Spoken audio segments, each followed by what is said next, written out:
India கூட்டணியின் வேட்பாளர் பிரதமர் வேட்பாளர் யார் என்று கேட்டார். விடுதலை சிறுத்தைகள் கட்சியின் தேர்தல் அறிக்கை தான் பிரதமர் வேட்பாளர். நம்முடைய கட்சி, நம்முடைய கூட்டணி ஒரு கொள்கை அறிக்கையை பிரகடனப்படுத்துகிறது. மேலும் நலத்திட்டங்களை அறிவிக்கிற அறிவிப்புகள் அல்ல. இந்தியா கூட்டணி ஆட்சிக்கு வந்தால் பொருளாதார கொள்கையில் மாற்றம் இருக்கும். அருமை தோழர்களே, வணிகர்களின் நலன்கள் பாதுகாக்கப்பட வேண்டுமானால் மாநில அரசு மட்டுமே பொறுப்பேற்க முடியாது. பொருளாதாரம் தொடர்பான கொள்கை நிலைப்பாடுகளை எடுக்கிற அதிகாரம் இந்திய அரசுக்கு, டெல்லியில் இருக்கிற மைய அரசுக்கு, ஒன்றிய அரசுக்கு தான் உண்டு. தம்பி கொஞ்சம் உட்காரு.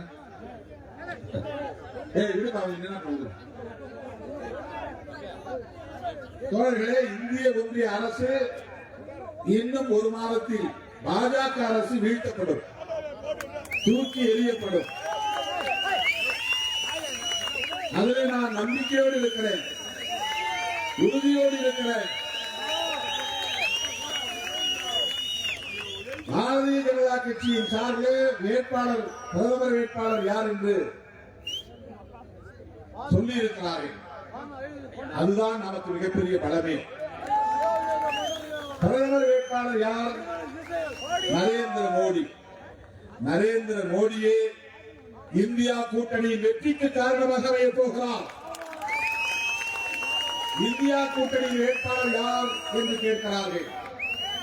இந்தியா கூட்டணியின் வேட்பாளரை 28 கட்சிகளும் ஜூன் 4ஆம் தேதிக்கு பிறகு முடிவு செய்வார்கள். தனிநபரை முன்னிறுத்துவதல்ல, இவர்தான் எங்கள் பிரதமர் என்று அடையாளம் காட்டுவதல்ல அரசியல். நாங்கள் ஆட்சிக்கு வந்தால் இதைத்தான் செய்வோம் என்று சொல்லுகிறோமே, அந்த கொள்கை நிலைப்பாடுதான் இந்தியா கூட்டணியின் அரசியல். இந்தியா கூட்டணியின் பிரதமர் வேட்பாளர் யார் என்று கேட்டால் காங்கிரஸ் கட்சியின் தேர்தல் அறிக்கை தான் பிரதமர் வேட்பாளர். இந்தியா கூட்டணியின் பிரதமர் வேட்பாளர் யார் என்று கேட்டால் திராவிட முன்னேற்ற கழகத்தின் தேர்தல் அறிக்கை தான் பிரதமர் வேட்பாளர். இந்தியா கூட்டணியின் வேட்பாளர், பிரதமர் வேட்பாளர் யார் என்று கேட்டால் விடுதலை சிறுத்தைகள் கட்சியின் தேர்தல் அறிக்கை தான் பிரதமர் வேட்பாளர். இந்தியா கூட்டணியின் பிரதமர் வேட்பாளர் யார் என்று கேட்டால் இடதுசாரி கட்சிகளின் தேர்தல் அறிக்கை தான் பிரதமர் வேட்பாளர். தோழர்களே, நம்முடைய கட்சி, நம்முடைய கூட்டணி ஒரு கொள்கை அறிக்கையை பிரகடனப்படுத்துகிறது. மேலும் நலத்திட்டங்களை அறிவிக்கிற அறிவிப்புகள் அல்ல. இந்தியா கூட்டணி ஆட்சிக்கு வந்தால் பொருளாதார கொள்கையில் மாற்றம் இருக்கும். பாரதிய ஜனதா கட்சி 10 ஆண்டுகள் இந்த நாட்டை ஆண்டிருக்கிறது. அனைத்து தரப்பாரும் கடுமையாக பாதிக்கப்பட்டிருக்கிறார்கள். ஜிஎஸ்டி ஒன்றிய அரசுக்கு தர வேண்டும். நம்முடைய முதல் தீர்மானமே ஜிஎஸ்டி வரி விதிப்பு முறையை திரும்ப பெற வேண்டும் என்பதுதான்.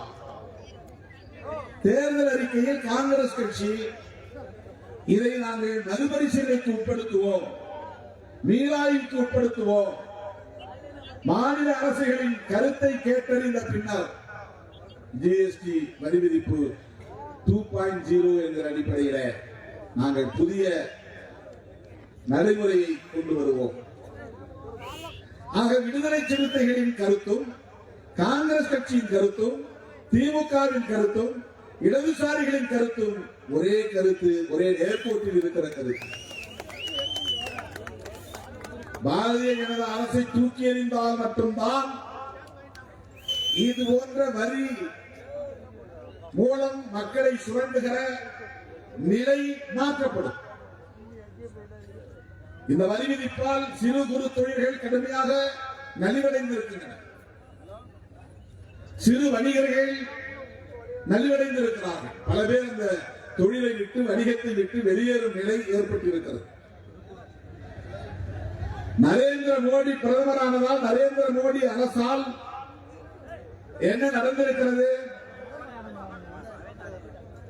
அதானி, அம்பானி இந்த பெயர்கள் இப்போது இந்தியா முழுவதும், உலகம் முழுவதும் எல்லோருக்கும் தெரிந்த பெயர்கள். நரேந்திர மோடியின் பெயரை விட அதிகம் மக்களால் உச்சரிக்கப்படுகிற பெயர் இன்றைக்கு அம்பானி பெயரும் அதானியின் பெயரும் தான். அவர்கள் யார்? 10 ஆண்டுகளுக்கு முன்பு அவர்கள் சாதாரணமான கான்ட்ராக்டர். அதானி என்பவர் ஒரு சாதாரண கான்ட்ராக்டர், ஒரு ஒப்பந்ததாரர். குஜராத் மாநிலத்தில் சின்ன சின்ன வேலைகளை எடுத்து நெடுஞ்சாலை போடுவது, கட்டிடங்கள் கட்டுவது, பாலம் கட்டுவது, இது போன்ற அரசு வேலைகளை, ஒப்பந்த வேலைகளை எடுத்து செய்யக்கூடிய ஒரு ஒப்பந்ததாரர், அவ்வளவுதான், கான்ட்ராக்டர். 10 ஆண்டுகளில் அவருடைய வளர்ச்சி யாராலும் மதிப்பீடு செய்ய முடியாத அளவுக்கு. உலக பணக்காரர்கள் யார் யார் என்று வரிசைப்படுத்தினால் 1, 2, 3, 4 என்று எழுதுகிற இடத்திலே அதானியின் பெயர் இடம்பெற்றிருக்கிறது. உலகத்தில் யார் யார் பெரிய பெரிய பணக்காரர்கள் என்று வரிசைப்படுத்துகிறார்களோ அதில் 4வது இடத்திலே இருப்பவர் தான் அதானி. யார் அந்த அதானி? நரேந்திர மோடி நண்பர், நரேந்திர மோடியின் மாநிலத்தை சார்ந்தவர், நரேந்திர மோடியின் சமூகத்தை சார்ந்தவர். குஜராத்தில் அது மட்டும் இல்லாமல் நரேந்திர மோடி என்ன சமூகத்தை சார்ந்தவரோ அந்த சமூகத்தை சார்ந்தவர். சாதியை அடையாளப்படுத்துவதற்காக சொல்லவில்லை. அவர்கள் எப்படி பிணைப்பு, இணைப்பு என்பது, அவர்களுக்கு இடையிலான இணைப்பும் பிணைப்பு எப்படி இருக்கிறது என்பதற்கு இதுவெல்லாம் காரணம். அதானியை இன்றைக்கு தன்னுடைய பினாமியாக வைத்து நரேந்திர மோடி லட்சக்கணக்கான கோடிகளுக்கு அதிபதியாக மாறியிருக்கிறார். அது அதானியின் சொத்து அல்ல, நரேந்திர மோடியின் சொத்து. அதானி 4வது பணக்காரர் உலகத்தில் என்று சொல்லுவதை விட உலக பணக்காரர்கள் வரிசையில் 4வது இடத்திலே இருப்பவர் அதானி என்கிற நரேந்திர மோடி என்று புரிந்து கொள்ள வேண்டும். இதுதான் யதார்த்தமான உண்மை. ஆகவே பொருளாதாரம் தொடர்பாக பாஜக அரசு கொண்டிருக்கிற கருத்து, கொள்கை, அவர்களின் நிலைப்பாடு கார்ப்பரேட் நிறுவனங்கள் வளர்வதற்குத்தான் பயன்படுகிறதே தவிர உன்னை போல் என்னை போல் பழனிமலை அடிவாரத்திலே 100 ரூபாய் 200 ரூபாய்க்கு வியாபாரம் செய்து கொண்டிருக்கிற நமக்கு பாதுகாப்பு இல்லை. இன்றைக்கு காய்கறி வியாபாரம் செய்வது, கீரை வியாபாரம் செய்வது, அரிசி பருப்பு வியாபாரம் செய்வது, கடுகு மிளகு போன்ற வியாபாரம் செய்வது போன்ற சிறு சிறு தொழிலில் கூட, பெட்டி கடை போன்ற தொழிலில் கூட இன்றைக்கு பெரிய பெரிய ரிலையன்ஸ், அம்பானி போன்ற கார்ப்பரேட் முதலாளிகள் முதலீடு செய்கிறார்கள். அந்நிய நாடுகள் முதலீடு செய்கிறார்கள். இதுதான் பாஜக அரசின் தவறான பொருளாதார கொள்கை. உன்னையும் என்னையும் மேம்படுத்துவதற்கல்ல, வல்லரசாக்க போகிறோம் என்கிற பெயரால் கார்ப்பரேட் நிறுவனங்களை வளர்த்து விடுகிற வேலைதான். எல்லா அரசு நிறுவனங்களையும் தனியாருக்கு ஒப்படைக்கிறார்கள்.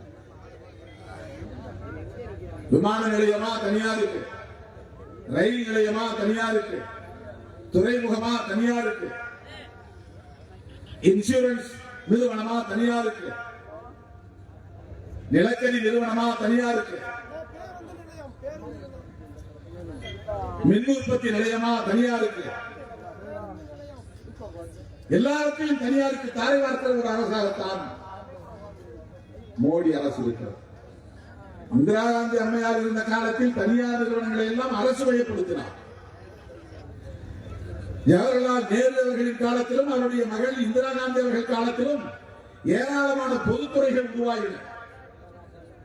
அரசாங்கத்தினுடைய நிதி முதலீடு செய்யப்பட்டு பொதுத்துறைகள் உருவாகின. பொதுத்துறைகளில் இடஒதுக்கீடு உண்டு, பொதுத்துறைகளில் வேலைவாய்ப்பு உண்டு. என்எல்சி நிறுவனம் என்பது பொதுத்துறை. நெய்வேலியில் இருக்கிறது நிலக்கரி, பழுப்பு நிலக்கரி நிறுவனம், அது ஒரு பொதுத்துறை. அது ஜவஹர்லால் நேரு அவர்களால் காமராஜர் காலத்திலே நிறுவப்பட்டது. இதை போன்ற ஏதேனும் ஒரு பொதுத்துறை நிறுவனத்தை நரேந்திர மோடி இந்த 10 ஆண்டு காலத்தில் நிறுவியிருக்கிறாரா என்றால், ஜவஹர்லால் நேரு அவர்களின் காலத்திலும் இந்திரா காந்தி அம்மையார் காலத்திலும் அதற்கு பிறகு காங்கிரஸ் ஆண்ட காலத்திலும் கொண்டு வரப்பட்ட பொதுத்துறை நிறுவனங்களை எல்லாம் தனியாருக்கு தாரை வார்க்கிற அரசாகத்தான், கார்ப்பரேட் நிறுவனங்களுக்கு தாரை வார்க்கிற அரசாகத்தான் பாஜக அரசு, மோடி அரசு இருக்கிறது. இதுதான் இந்த 10 ஆண்டு காலத்தில் அவர்கள் சாதித்திருக்கிற சாதனை. ஒரு புறம் கார்ப்பரேட் மயமாதல், இன்னொரு புறம் சனாதன மயமாதல். சனாதனமயமாதல்னா என்ன? தமிழ்லாம் இருக்கக்கூடாது. 50 வருஷத்துக்கு பின்னால தமிழ் இருக்கக்கூடாது. எல்லா இந்தியா முழுக்க பூரா ஹிந்தி பேசணும். பிறமொழி மாநில மொழிகள் இருக்கக்கூடாது. பிராந்திய மொழிகள் இருக்கக்கூடாது. பிராந்திய மொழி இருந்தா மொழி உணர்வு வரும். மொழி உணர்வு இருந்தா மாநில உணர்வு வரும். மாநில உணர்வு வந்தால் ஒன்றுபட்ட இந்தியா என்கிற நிலை இருக்காது. பிற்காலத்திலே மாநிலங்கள் எல்லாம் தனித்தனி நாடுகளாக உருவாகிற நிலை உருவாகிவிடும் என்று அவர்கள் அச்சப்படுகிறார்கள்.